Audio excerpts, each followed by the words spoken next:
Hey everybody, it's Lacey. Welcome to Paws and Paper. So I'm back with part 2 of the washed and worn journal. So here are the signatures that I have prepared.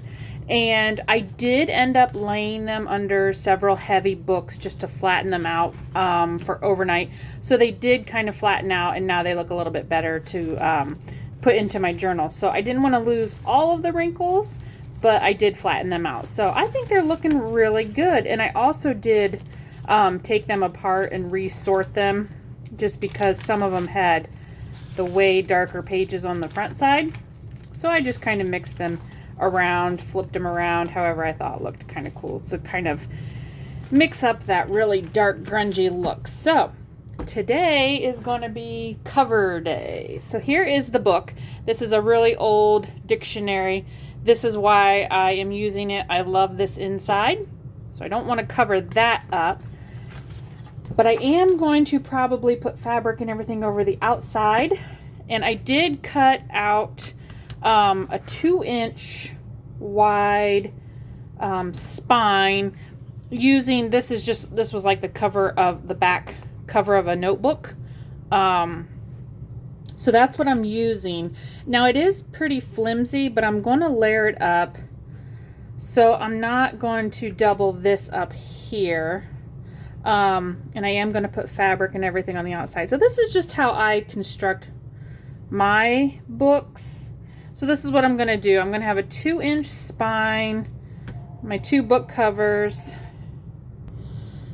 Okay, so what I use, and this is just how I do my book covers, I am just going to use regular masking tape, and I am going to just tape my edges here. Now, I usually reinforce my covers or my spines and everything with fabric, so I don't use any super heavy tape. I know some people use extremely heavy tape or bookbinding tape or stuff like that. I don't use anything special really, because my fabric is sort of my extra reinforcer, and I'm comfortable just using the masking tape. Now I've just left enough space for it to fold up and bend. So if you can see, I don't know if you can see, just a tiny little space between my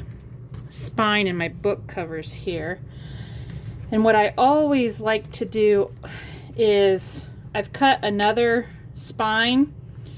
After I cover all this with fabric, I will cover this with fabric, and then this is where I'll sew my signatures in, and then I lay this on top. That's like my hidden spine. That's how I like to put my signatures in. So that is what I'm going to do. So I've cut myself 2 of these chipboard spines. But today I'm just constructing the book part. And this is pretty much the same procedure I use for all my construction. Is just the lightweight chipboard of some kind, usually from the back of a notebook. And just make sure that I can fold it easily and everything's together. Okay, so I am going to do the outside. And let's see. What I was thinking is I have a piece of batting here, and I was thinking maybe to just add a little bit of extra fun texture to this is to glue on some batting. So let me cut down. I'm going to use my rotary tool here. This is so much easier. I'm going to cut down a 2-inch strip of this batting.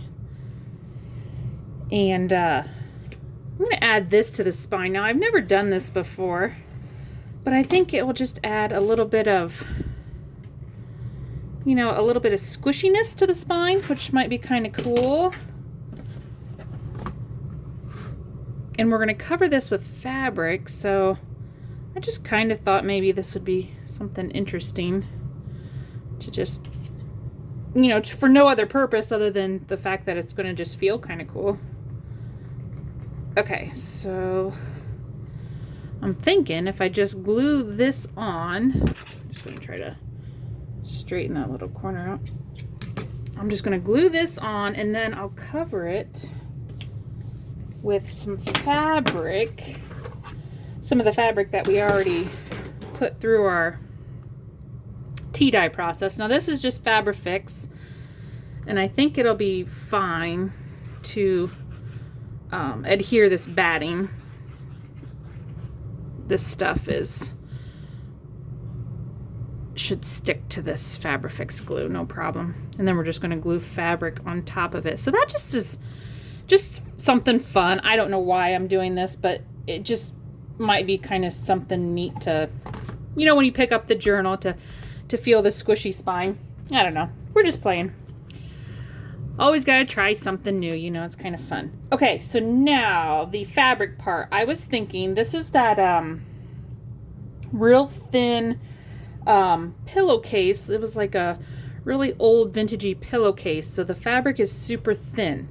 I'm thinking about using this as the base, and then this the curtain panel that we also tea dyed. I'm thinking to maybe just cut out one of these sections here, because I'm thinking from here to here this one little section will fit, and I'm going to use the solid color as a backing, but I kind of want to do it so that this covers some of the wording, and we're gonna have this great big wide panel. Okay, so let's just cut down this panel thing first, and let's go, I'm just gonna go right here at the end, because I'm thinking here to here is my book length. Okay, so that should be good. And then we're going to want it to be frayed and grungy. I'm going to cut this top part off because I know it's not going to, it's too tall, and I want that frayed edge, so we're just taking off the finished edge there. So now with that solid under there, I'm thinking something like this. And then roughly, yeah. So I want this to peek out and the rest will be covered. I think that'll be cool. Okay, so let's cut this roughly the same size. So this is just going to be, I want it to be only be under the sheer part. So maybe I want it to go to the edge here. I might have to do something like this. So I really don't want it to be under this part, but okay, roughly, let's just do this. So here, and roughly about here. This stuff tears really nice. Okay, and the only bad part is you get strings everywhere. Okay, so now, how is the best situation for this? Is it going to be better to get these two pieces together first? Maybe. Because I want to be able, should I cut that? Oh goodness. Okay. Here's what I'm gonna do. Here's what I'm gonna do. Flip it over. I am gonna put the tiniest amount of glue. I'm gonna go in with my art glitter glue just to get it stuck down. I'm gonna go on my border here because I want it to be stuck, but I think I'm gonna have to trim. So here to here. Yeah, that's not gonna be.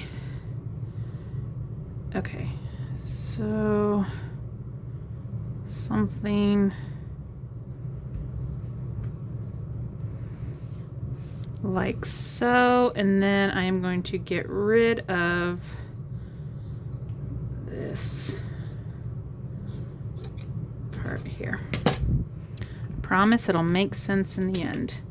So I'm following, I don't know if you guys can see my outline here, but I'm trying to follow that border.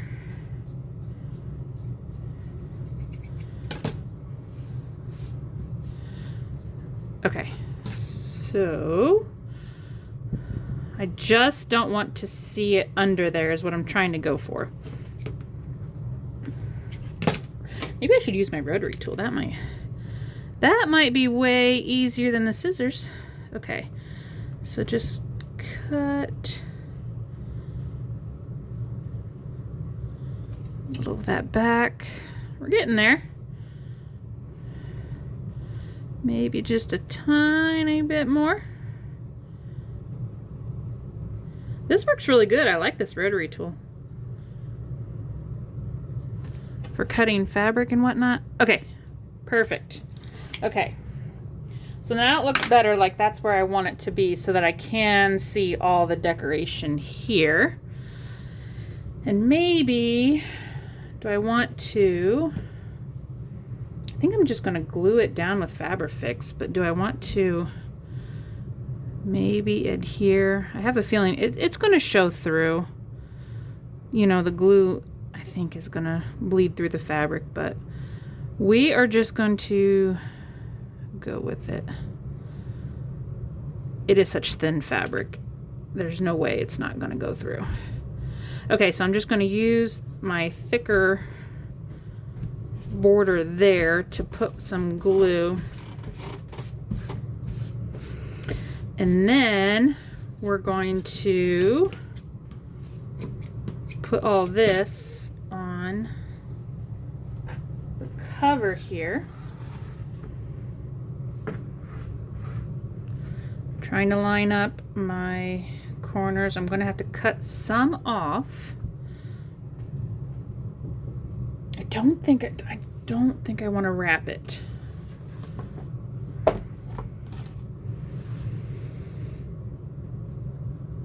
I don't think I want to wrap it, but I think I just want it to be loose because we're going to put fabric on the inside then. So I think I'm just going to line it up and glue with some Fabrifix, but let's see here what it looks like when it's closed. I'm trying to get some of this wording covered, trying to center it. That's what the spine would look like, and then the back. I think I'm okay with that. That looks nice. Just trying, I'm gonna make sure it goes right to the edge of this lettering. Okay, so let's take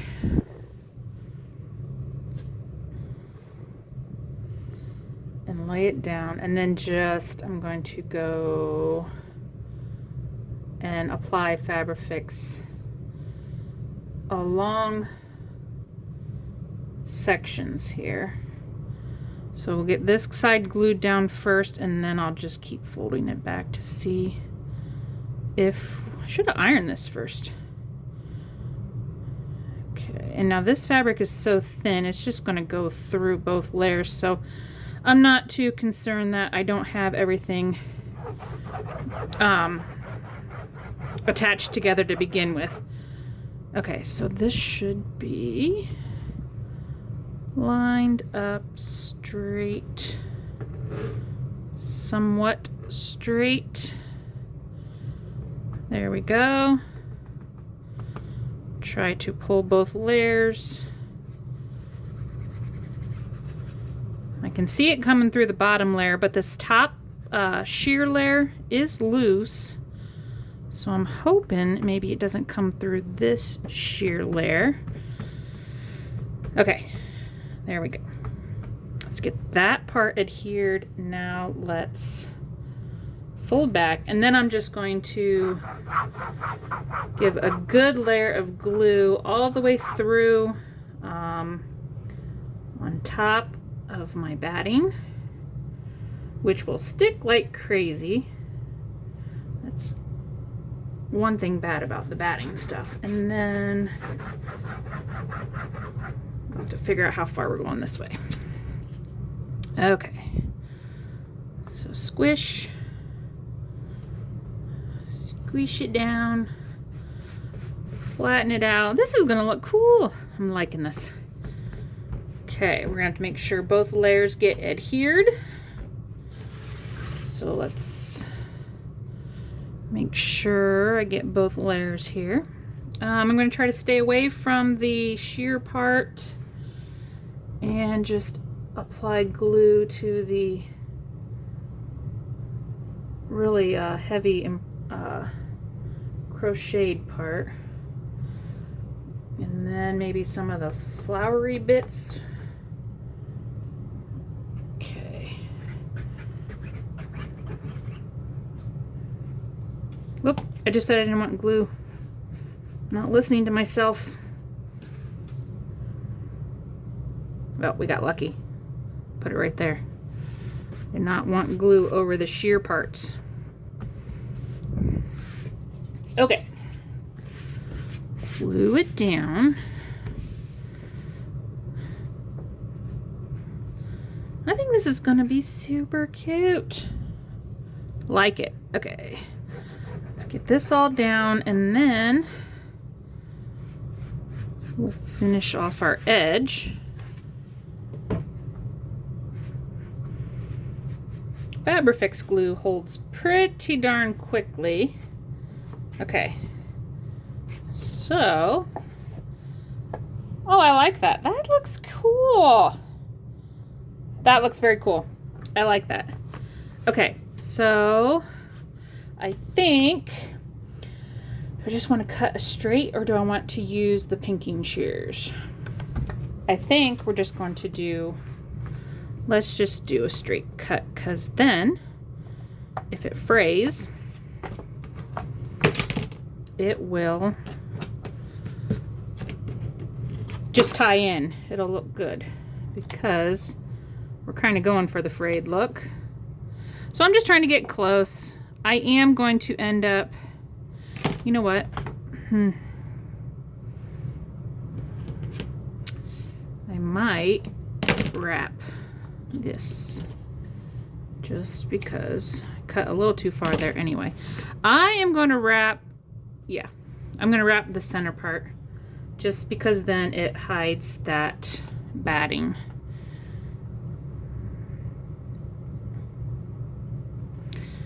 So that kind of seals in that batting.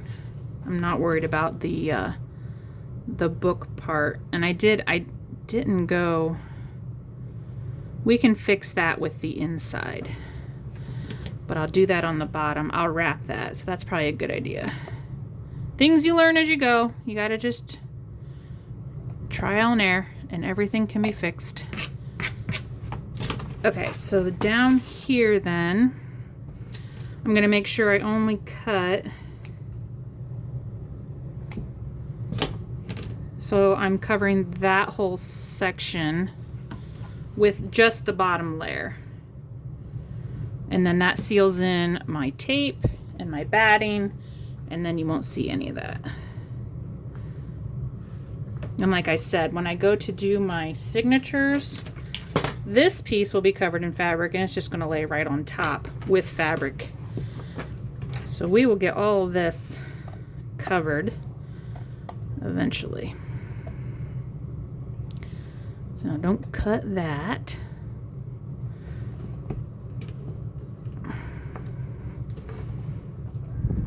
Going through something thick. Doesn't want to cut. There we go.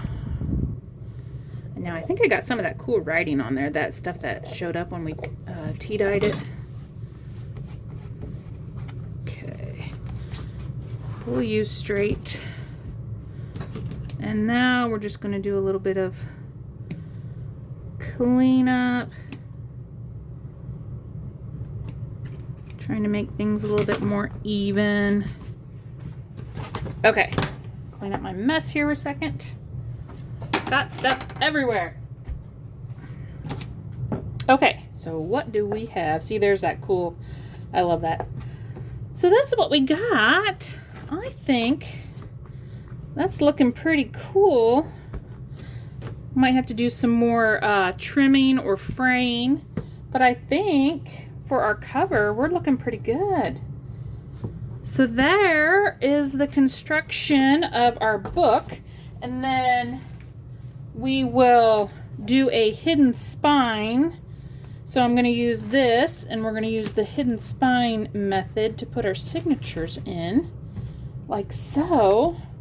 But there we go. I think that is good for today. There is our washed and worn cover. So I hope you guys enjoyed this process, and we'll continue on with the signatures next. Hope you guys have a good day. Go get your paws dirty and get crafty, and I will see you guys later. Bye.